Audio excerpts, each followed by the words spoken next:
Hey friends, it's Jill. Hopefully you can see me. Also known as what Dark Dragon dubbed me as Atalanta. And I guess I was going to talk about my Nerf story, since this is kind of like a theme of some people putting the videos up. So I am a professional dancer by trade. I'm a professional contemporary modern dancer. And some of you, I'm sure, are like, what does that mean? Basically, I work with a dance company. I dance for a dance company. We're a small group. We're around 16 dancers. When I first joined the company 15 years ago, we were a group of 8. So we've doubled the past 15 years in size. And it's a group called Kaleidoscope. We're based out of Indianapolis. I joined them when I was 18. I had only started dancing when I was 11. Lucy girl.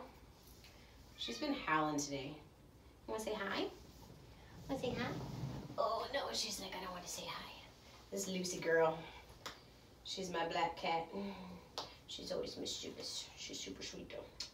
Yes, so sweet. Like a little donut. Yeah, you curl up in a little donut. So anyway, we put on concerts about 4 to 5 times a year. That basically means, like, if you went to go see like the Nutcracker or Swan Lake, we don't do the ballet pointy boots. We don't dance on point. We don't wear tutus. We dance barefoot. We train in ballet, but we also train in what's called Graham technique. And if you're not sure what that is, look up Martha Graham. She was one of the American innovators alongside Picasso and like Stravinsky. Well, Stravinsky wasn't American, but she's one of the geniuses of the 20th century, and she basically is the reason why I have a job and why women can be strong on stage, because before that time, mainly like female ballet dancers only portrayed like the princess or the fairy, and she was like, no, women can be strong, they can be beasts, they can be gods and goddesses. So she was a big innovator for women even before the whole like women's suffrage movement. So I danced for a dance company. That's where Zach and I met, was at Dance Kaleidoscope. We started being partnered together because we're both on the short side of the spectrum. I mean, I guess Zach's more of like an average build, but a lot of the guys in the company are taller men, and I'm a rather short, petite woman. And the relationship blossomed from there. And we started kind of getting into steampunk stuff. We would have like a steampunk ball here. The Circle City Aerodrome would put that on every year. And a group that I was performing with, Angel Burlesque, would perform in like their variety show. And we would also like be like live entertainment throughout the weekend. It was like this big whole like steampunk immersive weekend. And so one year they had this gadgetorium, which I thought was super cool. And it was basically modified Nerf stuff, but like painted up steampunk style. Now Lele wants to come and join the fun. Lele, come here. Come here. Oh, we'll get you. This is Layla. She's my big bear. She's my bear cat. She's my bear cat. She's about 6. She came to us from another dancer who, after having her for about a year, found out that she was like deathly allergic to cats. Like her throat was closing up and she would break out in hives. And so I kind of suckered Zach into letting us take her so she could have a go home. So this is Layla. Layla. We call her Lele. Sometimes we call her Layla Fat. Sometimes we call her Water Princess because she loves to drink water. And she's pretty cool though. And she's big. Yes. Oh yes, get that belly. So anyway, Zach was like, that's really cool. They have this gadgetorium. I want to paint some stuff. And so, you know, he did a YouTube search, and then it kind of just like came out of control from there. For him, I was like, yeah, do whatever makes you happy. I don't care. So he started like opening stuff up and doing paint jobs. And see, I'm more of like the artsy kind of person. Like I like doing crafts and painting and stuff like that. So, you know, whenever he needs like a name, you know, put on. Are you gonna do that right now? Okay. Cats. I would usually do like the writing or whatever on it.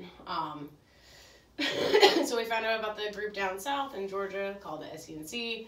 And it happens that my grandma, my mom's mom, moved down there a few years ago, and she lived pretty close to Atlanta. So we're like, hey, we can go see my grandma and go to a Nerf war. And like, I was pretty hell-bent on like, I'm not playing. Like, this is kind of silly, and it seems kind of dumb. Of course, like the typical girl thing to say.